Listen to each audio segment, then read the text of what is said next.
Railway కోడూరులో ఘనంగా గంగమ్మ తల్లి జాతర.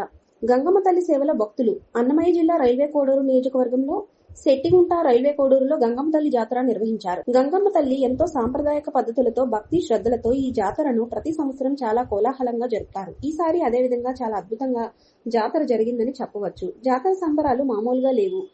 అంబరానంటిన జాతర సంబరాలు. కొన్ని వేల సంఖ్యలో భక్తులు గంగమ్మ తల్లిని దర్శించుకుని వారి మొక్కుబడులు తీర్చుకున్నారు.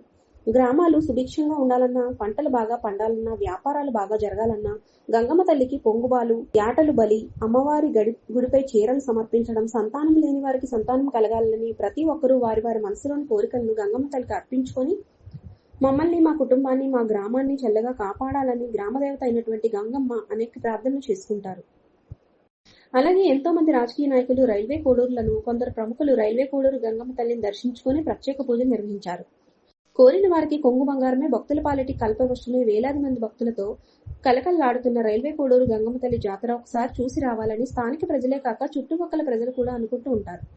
అందుకు తగ్గట్టుగా జాతర సంబరాలు, కళాకారుల నాట్య బృందాలు, రకరకాల విన్యాసాలతో చూడముచ్చటగా పల్లె సంస్కృతి సంప్రదాయాలు కనబడుతూ ఎంతో ఆనందంగా ఈ జాతర మహోత్సవం జరుగుతుంది.